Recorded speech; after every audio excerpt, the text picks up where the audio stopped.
Welcome back to my channel. Guys, आज हम बात करने वाले हैं एक जापानीज हॉरर मूवी के बारे में जिसका नाम है स्टिग्मेटाइज्ड प्रॉपर्टीज। इस फिल्म को सर हिडेको नाकाटा ने डायरेक्ट किया है, जिन्होंने ring 1 and 2 and dark water जैसे मूवीज बनाए हैं। ये फिल्म 2020 में रिलीज हुई थी और ये एक रियल स्टोरी बेस्ड मूवी है। इस फिल्म में दिखाए गए ज्यादातर हादसे एक जापानीज कॉमिक तानिशी मात्सुबारा की फर्स्ट हैंड एक्सपीरियंस है। तो चलिए वीडियो को स्टार्ट करते हैं और जान लेते हैं उनके साथ एग्जैक्टली क्या क्या हुआ था।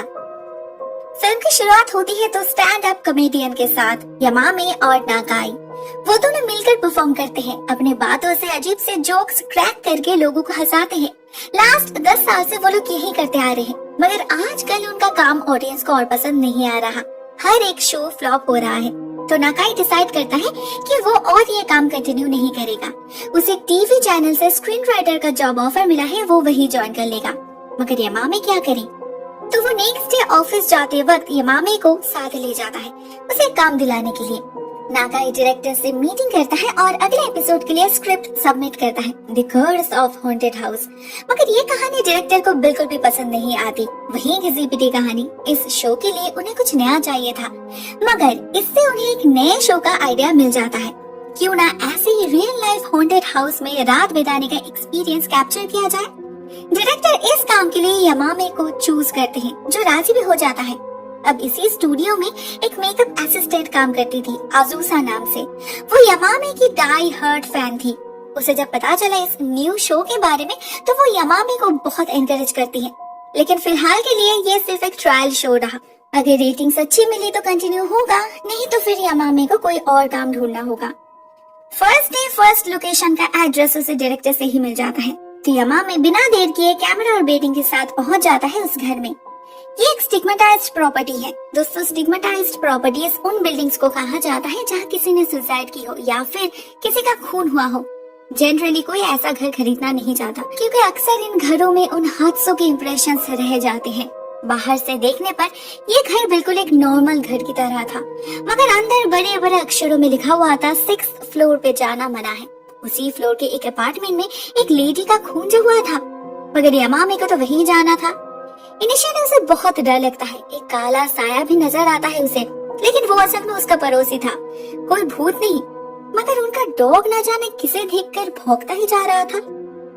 रात में अकेले कमरे में यमामे जब कैमरा वगैरह सेट करके सोने के लिए तैयार हो रहा था, उसे डायरेक्टर का कॉल आता है। यमामे उन्हें अपडेट देता है सुबह से क्या क्या हुआ, मगर वो डायरेक्टर यकीन नहीं करता। उन्हें लग रहा था यमामे अपने गर्लफ्रेंड के साथ बिजी है, क्योंकि उन्हें यमामे की आवाज के साथ साथ किसी लड़की की आवाज भी आ रही थी। नेक्स्ट डे जब सभी मिलकर उस टाइम के फुटेजेस चेक करते हैं, तो उन्हें क्लियरली उस वक्त एक सफेद धुआं जैसा कुछ यमामे के फोन से निकलता हुआ दिखता है। अब ये फुटेज वायरल हो जाती है। साथ में जब एक फेमस पैरानॉर्मलिस्ट कह देते हैं कि ये कोई आत्मा है, तो लोग सच में ही डरने लगते हैं। इतना सब कुछ हो गया, मगर यमामे खुद कुछ भी फील नहीं किया था, इसीलिए उसे डर भी नहीं लगा। उल्टा उसे इतना ज्यादा फेम मिल रहा था, तो वो इस शो को कंटिन्यू करने का डिसाइड करता है। एक रात वो अपने साथ नाकाई और आजुसा को भी ले जाता है उस घर में, लेकिन घर में एंटर करने से पहले ही आजुसा को एक काला साया नजर आता है और ऊपर लॉबी में उसे क्लियरली एक आदमी दिखता है, जो हाथ में लोहे के रॉड लेकर जैसे उन्हें मारने आ रहा था। मगर दूसरे ही पल में वो अचानक गायब भी हो जाता है। इस सब से आजुसा काफी डिस्टर्ब्ड हो जाती है और घर वापस भागती है। बाकी रात और कुछ नहीं होता। दो बेस्ट फ्रेंड्स आपस में बात करने लगते हैं। हमें पता चलता है नाकाई को जॉब से निकाल दिया गया है, तो वो यमामे को रिक्वेस्ट करता है अपने साथ इस शो में रखने के लिए। दोनों मिलकर घर के चारों तरफ सीसीटीवी कैमरास इंस्टॉल करते हैं। दिन भर वेट करते हैं, मगर कुछ भी क्रीपी नहीं होता। ऐसे ही 2 दिन बीत जाते हैं। डायरेक्टर प्रेशर देने लगते हैं नेक्स्ट एपिसोड के लिए, मगर यमामे को कुछ भी इंटरेस्टिंग मिल ही नहीं रहा था। उस दिन फिर से उसकी मुलाकात होती है आजुसा से, जो कहती है उसे बचपन से आत्मा दिखाई देती है। उस घर में भी उसे काला साया नजर आया था, तो यमामे उसकी इसी पावर को यूज करने की सोचता है। उसे रिक्वेस्ट करता है उसके साथ उस घर में वापस जाने के लिए, शायद वो कुछ सेंस कर पाए। होता भी यही है। आजुसा को क्लियरली एक लेडी दिखती है रेड ड्रेस में, जिसे एक आदमी मार डालता है। साथ में वो काला साया भी था वहाँ पर। डर से आजुसा की हालत खराब हो चुकी थी। वो यमामे को बताती भी है उस लेडी के बारे में, मगर कैमरा में कुछ भी रिकॉर्ड नहीं हुई। सारे के सारे कैमरास एक साथ ब्लैंक हो गए। लेकिन उसी दिन पार्किंग लॉट में यमामे को वो औरत दिखती है। एट द सेम टाइम दूसरी जगह नकाई के सामने भी वही औरत थी, वही रेड ड्रेस, वही हेयर, और दोनों ही एक साथ टर्न कर रहे थे। उसे देखकर नकाई और यमामे दोनों ही एक साथ भागने की कोशिश करते हैं और रनिंग गार्ड के सामने आ जाते हैं। लकीली यमामे को ज्यादा चोट नहीं लगी, मगर नकाई के पैर टूट चुके थे। उसी हॉस्पिटल में रहते वक्त उन्हें पता चलता है कि उस घर में एक लेडी का खून किया था उसके बॉयफ्रेंड ने। वो तो वैसी ही रेड ड्रेस पहनी थी और उसके बॉयफ्रेंड को भी मौत की सजा मिली थी, मतलब वो दोनों ही जिंदा नहीं है। ये सबूत था, आजुसा ने जो देखा वो सच था। एक महीने बाद जब यमामे और नकाई शूटिंग फ्लोर पे पहुंचते हैं, उन्हें पता चलता है इस शो को परमानेंट कर दिया गया है और अभी उन्हें एक दूसरे घर में जाना होगा। ये भी एक स्टिग्मेटाइज्ड प्रॉपर्टी था, यहाँ भी किसी का खून हुआ था। बिल्कुल पहले दिन इस घर में एंटर करते ही यमामे की नजर पड़ती है फ्लोरिंग पर। वहाँ कुछ दाग दिखता है उसे। चेक करने पर पता चलता है ये खून का धब्बा है। बाथरूम का मिरर भी गायब था, टाइल्स टूटा हुआ था और सिंक में पानी जमा हो रहा था। जब यमामे पाइप होल को थोड़ा सा पोक करता है तो उसे वहाँ अंदर से बहुत सारे सफेद बाल मिलते हैं जो किसी ओल्ड लेडी के लग रहे थे। नेक्स्ट डे नकाई के फोन पे यमामे के नंबर से एक वॉइस मैसेज जाता है जो ना यमामे ने भेजा था ना उसका मतलब उसे समझ आया। काफी वियर्ड आवाज थी। इस शो के कारण यमामे बहुत फेमस हो गया था। उसे कई सारे स्टेज शोज में मिल रहे थे। इवन उसने अपने एक्सपीरियंस से किताब भी लिखा था जो हॉट केक बन चुकी थी। लड़कियां तो उसके ऑटोग्राफ के लिए पागल हो रहे थे। एक दिन ऐसे एक बुक साइनिंग प्रोग्राम में आजुसा मौजूद थी। वो नोटिस करती है यमामे के पास एक बालों का गुच्छा तैर रहा है। इवन जब वो फोटो खींचने जाती है तब भी कैमरा में यमामे के पास एक और फेस कैप्चर हो रहा था। उसी दिन यमामे को पता चलता है उस घर में एक 70 साल की ओल्ड लेडी को उनके ही बेटे ने पीट पीट कर खून कर दिया था। यमामे बिल्कुल श्योर हो जाता है इस घर में उन्हें कोई जबरदस्त क्लिप तो जरूर मिलेगा। लेकिन इसी बीच नकाई को घर जाना पड़ता है। उसकी माँ अचानक बीमार पड़ गई। वो जाने से पहले यमामे को कहा जाता है कि उसे आजुसा की मदद लेनी चाहिए, उसके बिना वो कुछ नहीं कर सकता। ये बात यमामे को भी पता है तो वो फिर से एक बार आजुसा से मदद मांगता है, लेकिन उस घर के असलियत के बारे में कुछ भी नहीं बताता। आजुसा फिर से एक बार उसके साथ निकल पड़ती है, लेकिन इस घर में उसे बहुत ही भयानक एक्सपीरियंस होता है। उसे अपने सामने वही काला साया नजर आता है। आने पे एक ओल्ड लेडी दिखती है जिसके चेहरे से खून बह रहा था। सिंक में फिर से पानी जमा होने लगता है और ये ओल्ड लेडी आजुसा को उसी पानी में डुबोकर मारने की कोशिश करती है। आजुसा को विजन आता है इस ओल्ड लेडी के साथ क्या हुआ था।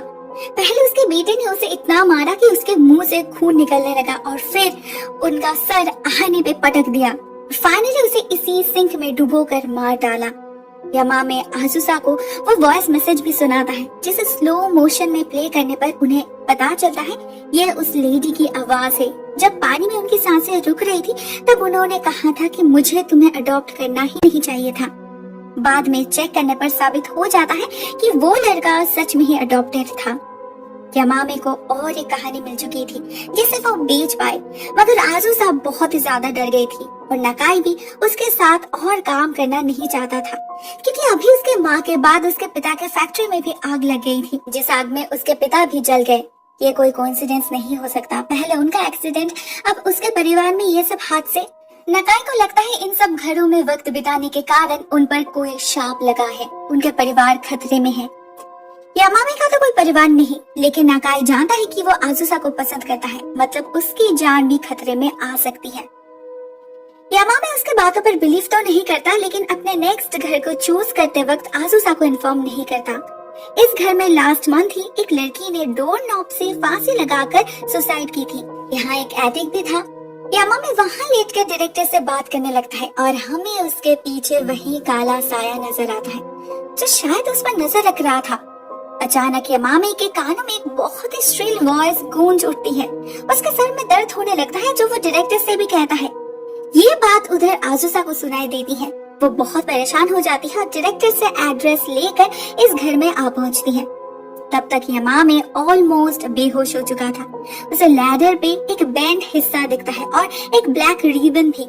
पता नहीं क्यों बेहोशी के हालत में वो उस रिबन को अपने ही गले में बांध लेता है और छलांग लगाने की कोशिश करता है, मगर ठीक तभी आजुसा दरवाजे पर नॉक करती है। यमामे का होश लौट आता है और उसे समझ आता है वो क्या करने जा रहा था। आजुसा ऑनलाइन सर्च करती है तो उसे पता चलता है इस घर में और भी कई सारी मौतें हो चुकी हैं। उस लेडी के बाद इस घर में एक आदमी रहने आया था जिसने इसी एटिक लैडर से फांसी लगाकर सुसाइड किया था। उन्हें भी माइग्रेन की प्रॉब्लम होती थी।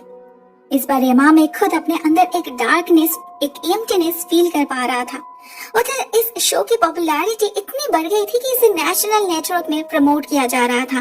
डायरेक्टर साहब डिसाइड करते हैं इस बार यमामे को टोक्यो जाना पड़ेगा। यमामे भी निकल पड़ता है नए घर के खोज में। इस बार उसका ब्रोकर उसे एक ऐसे घर के बारे में बताती है जो काफी हॉन्टेड था। इतना कि इस घर का मैप भी इस ब्रोकर ने प्यूरिफाई करके रखी थी। असल में रिसेंटली इस घर में एक कपल की मौत हुई है बहुत ही मिस्टीरियस तरीके से। उन दोनों की लाश भी एक साथ ही मिली थी पुलिस को, मगर कैसे उनकी मौत हुई ये किसी को नहीं पता। सब कुछ सुनकर आजुसा यमामे को बहुत मना करती है। उसका गट फीलिंग कह रहा था ये घर उसके लिए खतरा हो सकता है। लास्ट टाइम वो बाल बाल बचा था, क्या पता इस बार अगर सच में उसे कुछ हो जाए तो। लेकिन यमामे नहीं सुनता। उसे और तरक्की करनी है और फेम पाना है उसे। वो उल्टा आजुसा से सारे कांटेक्ट तोड़ देता है। जा पहुंचता है टोक्यो शहर में। ये घर काफी बड़ा है, स्पेशियस, एयरी, लेकिन घर में एंटर करने के साथ साथ यमामे बेहोश होकर गिर जाता है। उसका सेंस लौटता है शाम को डोरबेल की आवाज से। बाहर लाइट बार बार फ्लैश कर रहा था, मतलब सेंसर किसी का प्रेजेंस सेंस कर पा रहा था। लेकिन दरवाजा खोलने पर यमामे को बाहर कोई नहीं दिखता। अचानक से एक दरवाजा अपने आप खुल जाता है और एक लड़की की रोने की आवाज सुनाई पड़ती है। उसी रात जब यमामे उस घर से लाइव टेलीकास्ट कर रहा था तब अचानक से उसका चेहरा काला पड़ने लगता है। सभी व्यूअर्स देखते हैं और सभी को लगने लगता है कि यमामे कर्स्ड हो चुका है। ये एपिसोड आजुसा भी देख रही थी। उसे बहुत डर लगता है। उसी दिन नाकाई आता है उससे मिलने, जो उसे यमामे से दूर रहने के लिए कहता है, क्योंकि ऐसे अचानक उसके दोनों पेरेंट्स के एक साथ मौत के बाद उसका यकीन और पक्का हो गया है। उसका इंट्यूशन कह रहा था कि यमामे की जान खतरे में है। अगर आजुसा साथ रहेगी तो वो भी नहीं बचेगी। ये बात कितना सच है वो तो यमामे को उसी रात पता चल जाता है, जब रात के अंधेरे में कई सारे आत्माएं उस पर एक साथ हमला कर देती हैं। इसमें से किसकी मौत कब हुई उसे नहीं पता। उसे वो कपल भी दिखता है जो एक दूसरे को ही मार रहे थे। लड़की के हाथ में था चाकू और वो लड़का अपने ही हाथों से उस लड़की का गला दबा रहा था। उन्हें देखकर क्लियरली पता चल रहा था कि वो किसी के वश में है। यमामे डर से कांपने लग जाता है। उसे कुछ समझ ही नहीं आ रहा था वो क्या करे। सभी उसी की तरफ आ रहे थे। यमामे के पास एक गुड लक चार्म था, वो उसे यूज करता है। अनफॉर्चुनेटली सारे आत्माएं गायब हो जाती है, लेकिन असली खतरा तो अभी बाकी था। यमामे को अपने सामने वही काला साया नजर आता है, वो जैसे उसके लिविंग स्पिरिट को ही बाहर खींच निकाल रहा था। यमामे चिल्लाने लग जाता है और ठीक तभी दरवाजे पर नॉक करती है आजुसा। दरवाजा तो लॉक्ड था तो वो खिड़की तोड़कर अंदर आती है। उसे भी ये काला साया दिखता है जो अभी इन दोनों को वश में कर लेता है। बिल्कुल उस कपल की तरह ये दोनों भी आपस में लड़ने लग जाते हैं। उनके हाथ उनके ही वश में नहीं थे, वो साए के इशारे पर चल रहे थे। आजुसा एक चाकू उठा लेती है और यमामे उसे चोक करने लगता है। दोनों को ही लग रहा था मौत उनके बिल्कुल पास आ चुकी है, लेकिन तभी वहाँ नाकाया पहुँचता है और इन दोनों को अलग कर देता है। वो अपने साथ कई तरह के होली एलिमेंट्स लेकर आया था, जिससे वो इस साए को दूर करने की कोशिश करता है। कुछ अगरबत्तियां जलाता है, फूंक मारता है, जिसके धुएं और आग से इस साए के चारों तरफ एक गोला बन जाता है और देखते ही देखते ये साया गायब हो जाता है। आजुसा की तरह नाकाई को भी अपने दोस्त के लिए टेंशन हो रहा था। वो जाकर उस ब्रोकर से बात करता है और उस ब्रोकर से ही उसे इस घर के बारे में पता चलता है। उन्होंने ही नाकाई को ये सारी चीजें साथ ले जाने को कहा था। शायद उन्हें पहले से ही आइडिया था क्या हो सकता है यहाँ पर। वो तीनों उसी वक्त घर से बाहर भागते हैं। बहुत मुश्किल से उनकी जान बची थी। वो लोग इस दिन को कभी नहीं भुला सकते, लेकिन इससे एक फायदा ये हुआ कि यमामे और नाकाई की दोस्ती बच गई। उसने आजुसा को भी फाइनली एक्सेप्ट कर लिया। इनके प्रति वो हमेशा ग्रेटफुल रहेगा, क्योंकि इन रिश्तों के कारण ही आज वो जिंदा है। फाइनल सीन में हम यमामे और आजुसा को उसी ब्रोकर के पास देखते हैं, मगर इस बार वो किसी स्टिग्मेटाइज्ड प्रॉपर्टी के खोज में नहीं, बल्कि अपने लिए एक घर देखने आया है, जहां वो दोनों एक साथ एक न्यू लाइफ स्टार्ट करने वाले हैं। लेकिन वहाँ आजुसा को उस ब्रोकर के पीछे वो काला साया फिर से एक बार नजर आता है और देखते ही देखते वो ब्रोकर पोजेस्ड हो जाती है और खुद चलकर एक रनिंग कार के सामने जाकर सुसाइड कर लेती है। जब सभी उसे लेकर बिजी हो जाते हैं तब आज़ूज़ा को फिर से वही साया नजर आता है जो किसी कर्स की तरह उनका पीछा कर रहा था। एक ऐसा कर्स जिससे उन्हें छुटकारा कभी नहीं मिल सकता। इन प्रॉपर्टीज के बारे में उन्हें इन्फॉर्म करने के कारण वो ब्रोकर भी कहीं न कहीं इस शाप का हिस्सा बन चुका था और इसीलिए उसे भी मरना पड़ा। दोस्तों, ये कहानी यहीं पर एंड हो जाती है। क्रेडिट सीन में हमें उन हॉन्टेड हाउस की कुछ इमेजेस और मिस्टर मात्सुबारा के नोट दिखते हैं। हमें पता चलता है कि वो अभी तक हॉन्टेड हाउस को विजिट कर रहे हैं और तब तक र्यूमर्स पर बिलीव नहीं करेंगे जब तक उन्हें खुद कुछ महसूस ना हो। गाइस, इस फिल्म को रियल स्टोरी बेस्ड कहा गया है, मगर मुझे लास्ट वाले इंसिडेंट को लेकर काफी शक है। लेकिन ये भी सच है कि एंटरटेनमेंट के कारण कुछ एक्स्ट्रा स्पाइस तो ऐड करना ही पड़ता है, which is completely okay. Overall मुझे ये फिल्म काफी ठीक ठाक लगी, मगर इस फिल्म में पर्टिकुलरली मुझे दोनों चीजें बहुत बेकार लगी। वो है कि मुझे कभी कभी लगा इस फिल्म को बेकार में ही कुछ ज्यादा ही लेंदी बनाई गई है। सेकेंडली, इस फिल्म में एक कॉमिक मोड डालने की कोशिश की गई है, which I personally didn't like. Thank you so much for watching this video guys. अगर आपको ऐसी और एशियन हॉरर मूवीज देखनी है तो आप इस लेफ्ट वाले प्लेलिस्ट पर क्लिक कर सकते हो। Once again thank you so much. बहुत जल्द मिलते हैं एक और नए वीडियो के साथ, तब तक के लिए टेक केयर।